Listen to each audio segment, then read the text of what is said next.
A global disaster wiped the slate clean, but a few clues survived. What if everything we know about early human history is just the aftermath of something far greater and far more terrifying than we ever imagined? Before the pyramids, before Mesopotamia, before recorded time, something reset humanity. And now, science is catching up to the whispers left in stone, ice, and fire.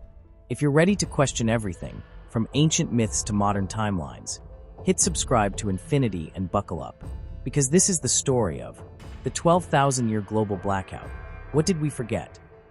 Imagine a world thriving 12,000 years ago, civilizations possibly unknown, hunter-gatherers reaching the edge of agriculture, oral traditions preserving forgotten legends. Then, out of nowhere, it all stopped, like someone slammed a cosmic reset button. Scientists call this event the Younger Dryas, a sudden and dramatic return to Ice Age conditions, right when Earth was warming. Global temperatures dropped by up to 10 degrees Celsius in a geological blink. Glaciers surged. Megafauna went extinct. Civilizations, if they existed, vanished. The cause? For decades, no one really knew. But recent discoveries suggest a chilling culprit, a comet impact. Not a direct hit, but fragments raining from the sky, scorching the northern hemisphere, sparking continent-wide wildfires, and plunging Earth into a cold hell. Archeological sites like Göbekli Tepe in Turkey and the Black Mat layers found across North America point to a cataclysmic event. These layers, filled with carbon and nanodiamonds, tell the story of an inferno that scorched the Earth around 10,800 BCE. What's chilling is how sudden it was. One year Earth was warming, animals and humans were thriving. The next, famine, firestorms, extinction events. It was as if a light switch flipped off, a global blackout of civilization. The Clovis people, North America's early big game hunters, disappeared right after the Younger Dryas began. Coincidence? Hardly. Their culture was likely obliterated by environmental collapse and firestorms. And yet fragments remained. Sites like Göbekli Tepe seem oddly advanced for their time, almost as if they were built to remember something or someone that came before. Scientists now think the impact may have hit an ice sheet in North America, vaporizing trillions of tons of water, darkening the sky with soot, and disrupting ocean currents, triggering a 1,200-year winter. This isn't just about weather. It's about memory, because from this moment on, something strange happened. We forgot. The Younger Dryas is one of the most abrupt climate shifts in Earth's recent history. It began around 12,900 years ago and lasted roughly 1,200 years. But how did this icebound nightmare begin? Enter the Younger Dryas impact hypothesis, the theory that comet fragments from a disintegrating cosmic body struck the Earth or its atmosphere, causing continent-scale fires and chaos. The evidence is mounting.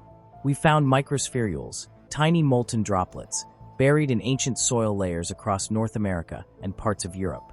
These only form under extreme heat, like from an impact.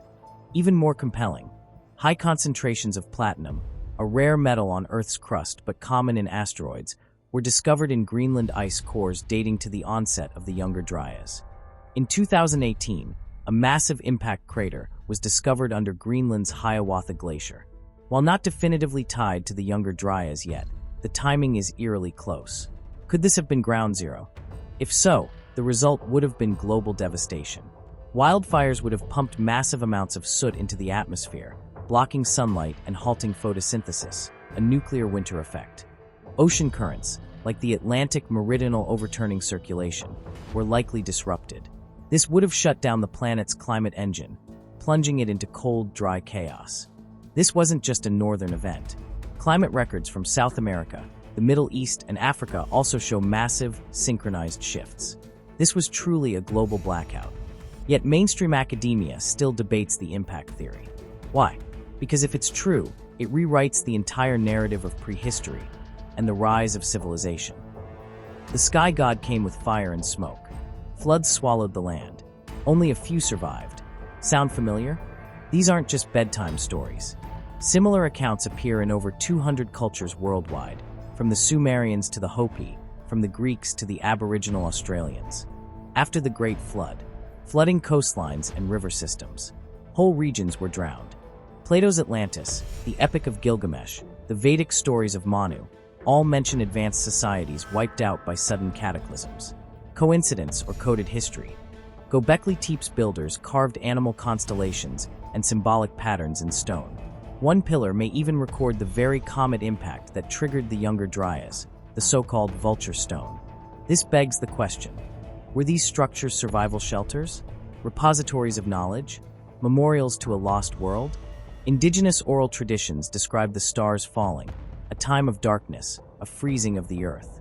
Science is only now catching up to these ancient voices. We often laugh off myths as fiction. But what if they're better historians than we are? What if ancient peoples were trying to tell us something we're only just ready to hear?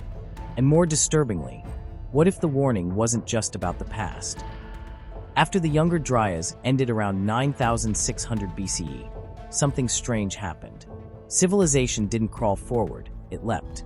Agriculture, astronomy, megalithic architecture, all began to bloom almost simultaneously in places like the Fertile Crescent, the Indus Valley, and Mesoamerica. This period aligns eerily with the end of the global blackout. It's as if someone turned the lights back on, and people knew exactly what to do.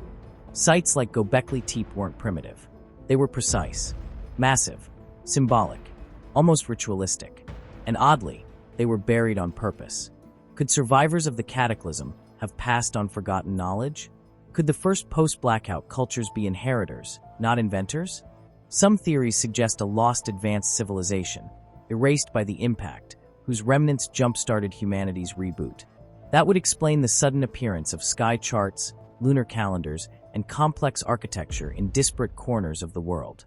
Even Egyptian mythology speaks of the tepi, the first time when gods walked the earth and taught humans the arts of civilization.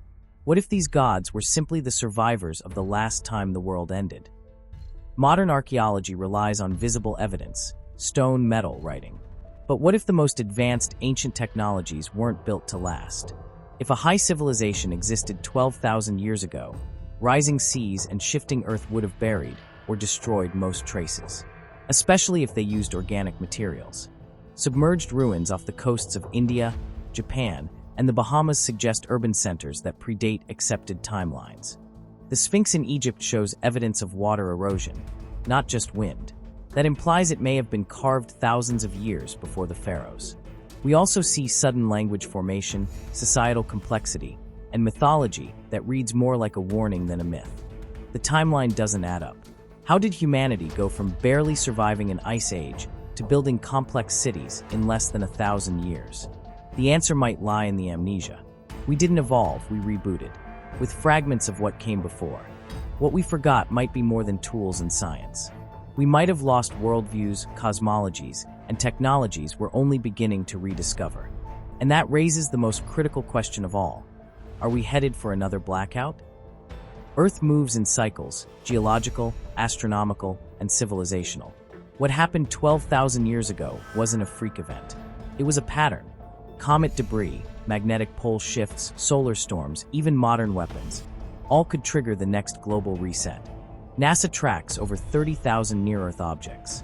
Some are city killers. A few could end civilization entirely. We're not out of danger, we're in a lull. And as history shows us, it's not always the direct hit that kills. Sometimes it's the domino effect: environmental collapse, food chain breakdown, societal chaos. Are we prepared? Not really. Global systems are more connected and more fragile than ever before. One hit to power grids or crops could cascade fast. But maybe the real preparation is remembering, understanding that we've done this before, survived it, and maybe even thrived after. If ancient humans endured a planet-shattering event without technology, what's our excuse? Maybe the myths, the temples, the sky stones aren't just stories. Maybe they're warnings, and maybe it's time we listen. We forgot once. The next time, we may not be so lucky. This wasn't just a history lesson. It was a wake-up call. Like, share, and subscribe to Infinity if you believe humanity deserves to remember its true story. Drop a comment. What do you think we forgot? And are we ready to remember again?